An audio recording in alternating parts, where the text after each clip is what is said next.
Oh, yeah, Okay, this one's really good. Oh, no. That's it is. Okay, great. Thank you, sir. Okay, cool. Yeah. Right. We're starting, guys. All right. Hello, everybody. Thank you for joining us this evening at Quanda Francis's fundraising event for her candidacy for state controller. We're also joined by Virgilia Berjogi and Mark Jenkins as well. So we'll be going over some topics that are super interesting. As you know, the name of this event is Your Health is Your Wealth. So we're not just going to be talking about politics. We're going to mix it up a little bit, ask some questions, and also if you have any questions, let us know. And yeah, so we'll get started first by having every person introduce themselves, just say a little spiel about who you are and why you're here. Of course, I mean, it's already spoken for, but go ahead. Yeah, I'll start. Of course, my name is Wanda Francis, and I'm running for New York State Controller. And I'm running because we need change. Change is on the ballot. We can't have a conversation about budget justice or accountability without talking about the importance of the role of the Office of Controller. I am Virgilia Berjoga. Good evening, everyone. I am the CEO of Political Partners. It's a branding agency that focuses very much on impacting change. And the reason I'm here tonight is because I truly believe that the state of New York, the city of New York deserves the best. And I cannot think of anyone better than Wanda.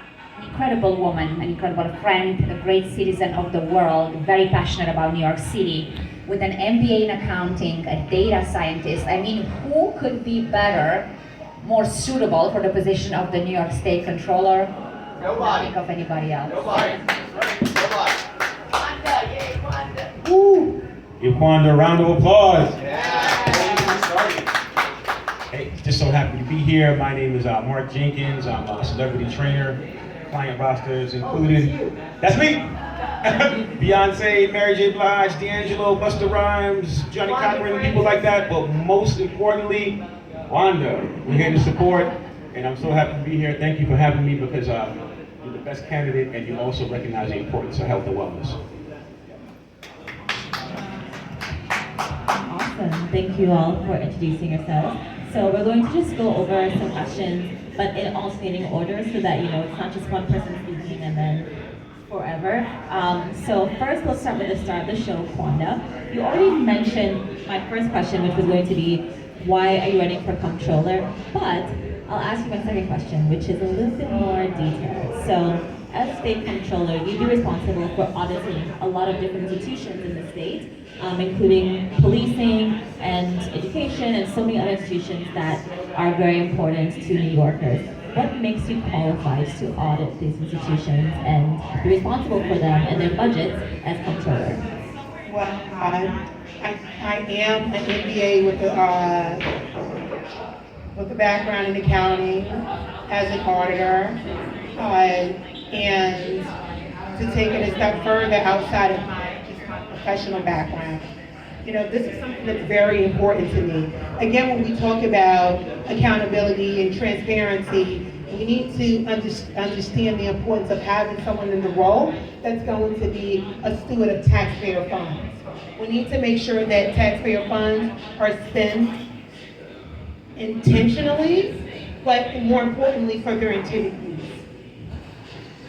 Absolutely, and that cannot be overstated. That's a really, really important role. So definitely interested in learning more about your candidacy throughout this evening.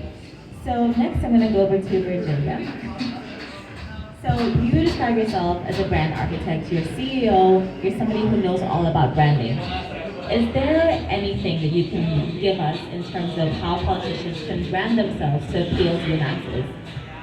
Well, I would say what we are seeing right now in the political arena is probably the worst we've seen in branding, right? To me, when I think of an impactful, amazing personal brand, I think of someone who's highly intelligent, someone who can create trust, build trust with audiences, with communities.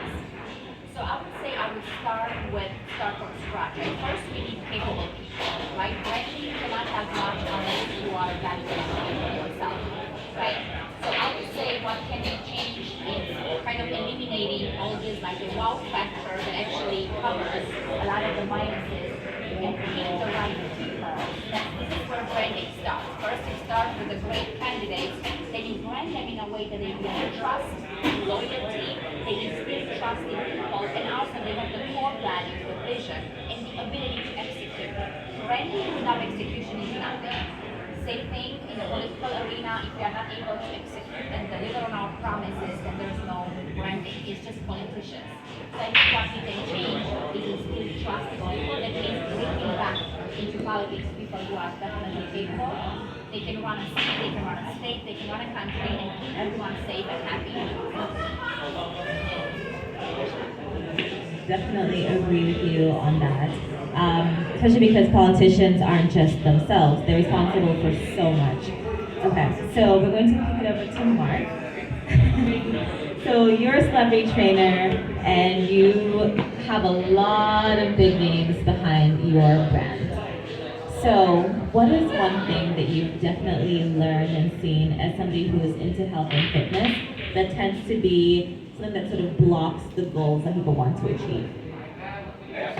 That's a great question, both fitness-wise. Usually, it's the mind, because the body follows the mind, so it's actually changing your paradigm, trying to actually conform to the fitness lifestyle as opposed to what's the easiest way for you to get in shape and then go back to your usual habits. People don't really embrace the wellness in its totality, so I think that's the biggest obstacle. Barring that obstacle, I think the second largest obstacle are actually people around you. Your surrounding people are not allowing you to grow and evolve. So a lot of times you have to change your circle in order to be able to evolve or fully manifest your full potential. So those two things would be the biggest ones to hold you back. That's hard though, that's hard. That's very difficult, but because people try to keep you in that box, you know, but you have to make that decision. And sometimes the journey for self-fulfillment and actualizing your potential is a lonely one. It's by yourself, but the benefits far exceed having people around you who advocate mediocrity. That's actually really interesting, and I'm going to actually ask a question that's related to what you said, that I'm going to give to Kwanda though, as the politician. Because one of the things that we talk about when we think about health and wellness is access. A lot of people want to reach their goals, but simply don't have the access to reach their goals because of institutional failures. So as somebody who's going to be coming into a role where you actually will be able to impact this, so for example, funding public institutions that helps people have access to things like good foods in neighborhoods, getting rid of food deserts, all of that comes from funding, and as a comptroller, you would be part of that decision making.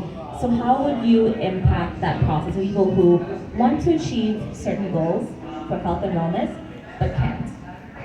Okay, so I would start with sort of looking at the data and allowing the data to sort of inform my decision making.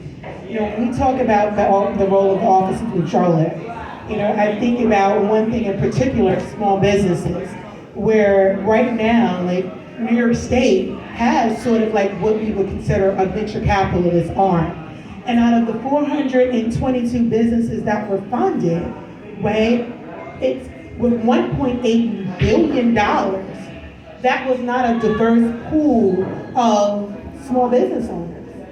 And when we talk about access, whether it is a small business owner that needs financial capital, or whether it is, you know, ensuring that when we look at sort of all of these different agency budgets, whether it's going to be the New York City Housing Authority, and we look at sort of just the massive size of that budget, and then sort of focus in on how those funds are being used in terms of their intended use, you will find that wasteful spending gets in the way of helping a lot of everyday average New Yorkers. And like today I thought about the fact that the reporters are able to uncover wasteful spending faster than the offices of the controllers. And that's an issue. Right now, we have $300 million